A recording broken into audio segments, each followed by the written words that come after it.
En mi patria, historia, tierra y hombre se funden en un gran sentimiento nacional. Pero Chile es también un país cuya economía retrasada ha estado sometida e inclusive enajenada a empresas capitalistas extranjeras, que ha sido conducido a un endeudamiento externo superior a los 4.000 millones de dólares, cuyo servicio anual significa más del 30% del valor de sus exportaciones. Un país con una economía extremadamente sensible ante la coyuntura externa, crónicamente estancada e inflacionaria, donde millones de personas han sido forzadas a vivir en condiciones de explotación y miseria, de cesantía abierta o disfrazada. Hoy vengo aquí porque mi país está enfrentado a problemas que en su trascendencia universal son objeto de la permanente atención de esta Asamblea de las Naciones. La lucha por la liberación social, el esfuerzo por el bienestar y el progreso intelectual, la defensa de la personalidad y dignidad nacionales. La perspectiva que tenía ante sí mi patria, como tantos otros países del tercer mundo, era un modelo de modernización reflejo que los estudios técnicos y la realidad más trágica coinciden en demostrar que está condenado a excluir de las posibilidades de progreso, bienestar y liberación social a más y más millones de personas, relegándolas a una vida subhumana. Modelo que va a producir mayor escasez de vivienda, que condenará a un número cada vez más grande de ciudadanos a la cesantía, al analfabetismo, a la ignorancia, a la miseria fisiológica.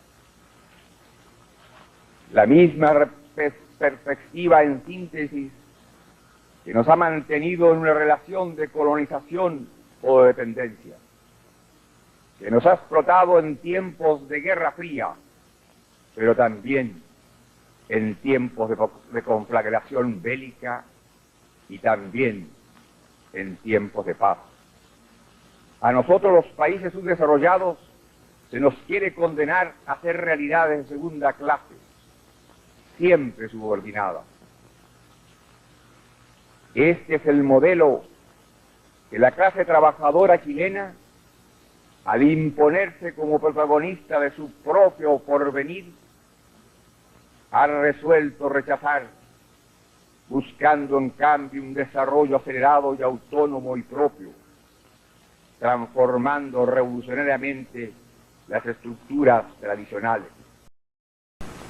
La Kennecott pretende que tribunales de otras naciones que nada tienen que ver con los problemas o negocios que existan entre el Estado chileno y la compañía Kennecott Copper decidan que es nulo un acto soberano de nuestro gobierno, realizado en virtud de un mandato de la más alta jerarquía, como es el dado por la Constitución política y refrendado por la unanimidad del pueblo chileno.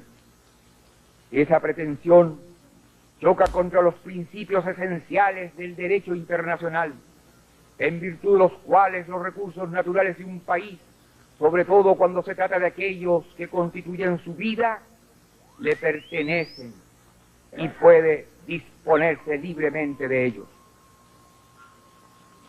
No existe una ley internacional aceptada por todos, o en este caso, un tratado específico que así lo acuerde.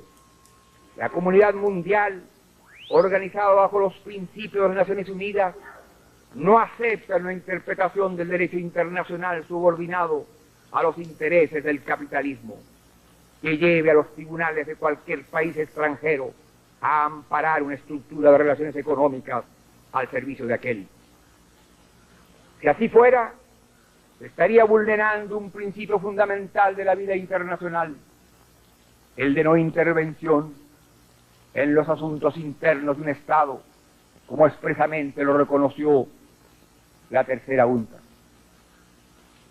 Estamos regidos por el derecho internacional aceptado reiteradamente por las Naciones Unidas, en particular en la resolución 1803 de la Asamblea General, normas que acaba de reforzar la Junta de Comercio y Desarrollo, precisamente teniendo como base la denuncia que mi país formuló contra la Kennecott. La resolución respectiva, junto con reafirmar el derecho soberano de todos los países a disponer libremente de sus recursos naturales, declaró, cito, en aplicación de este principio, las nacionalizaciones que los estados lleven a cabo para rescatar estos recursos son expresión de una facultad soberana, por lo que corresponde a cada estado fijar las modalidades de tales medidas, y las disputas que puedan suscitarse con motivo de ellas son de recurso exclusivo de sus tribunales, sin perjuicio de lo dispuesto en la resolución 1803 de la Asamblea General. Hasta aquí la cita.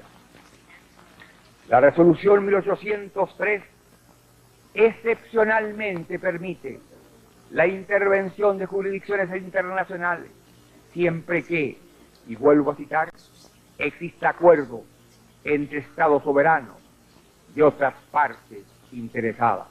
Termina aquí la cita. Esta es la única tesis aceptable de las Naciones Unidas. Es la única que está conforme con su filosofía y sus principios.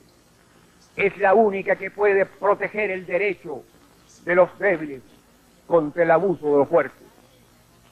Como no podría ser de otra manera, hemos obtenido en los tribunales de París el levantamiento del embargo que pesaba sobre el valor de una exportación de nuestro cobre. Seguiremos defendiendo sin desmayo la exclusiva competencia de los tribunales chilenos para conocer de cualquier diferendo relativo a la nacionalización de nuestros recursos básicos. Para Chile, esta no es solo una importante materia de interpretación jurídica, es un problema de soberanía. Señores delegados, es más, es un problema de supervivencia. La agresión de la Kennecott causa perjuicios graves a nuestra economía. Solamente dificultades directas impuestas a la comercialización del cobre han significado a Chile en 2 meses pérdidas ya de muchos millones de dólares. Pero eso no es todo. Ya me he referido a los efectos vinculados al entorpecimiento de las operaciones financieras de mi país con la banca de Europa Occidental. Evidentemente es también el propósito de crear un clima de inseguridad ante los compradores de nuestro principal producto de exportación, lo que no se logrará. Más allá se dirigen en este momento los designios de esta empresa imperialista, porque no puede esperar que en definitiva ningún poder político o judicial prive a Chile de lo que legítimamente le pertenece. Busca doblegarnos, jamás lo conseguirá. La agresión de las grandes empresas capitalistas pretende impedir la emancipación de las clases populares. Representa un ataque directo contra los intereses económicos de los trabajadores, en el caso concreto, contra Chile. Señores delegados, el chileno es un pueblo que ha alcanzado la madurez política para decidir mayoritariamente el reemplazo del sistema económico capitalista por el socialista. Nuestro régimen político ha contado con instituciones suficientemente abiertas para encauzar esta voluntad revolucionaria sin quiebras violentas. Me hago un deber de advertir a esta asamblea que las represalias y el bloqueo dirigidos a producir contradicciones y deformaciones económicas encadenadas amenazan repercutir sobre la paz y la convivencia interna en mi país. Su intención malévola no la lograrán.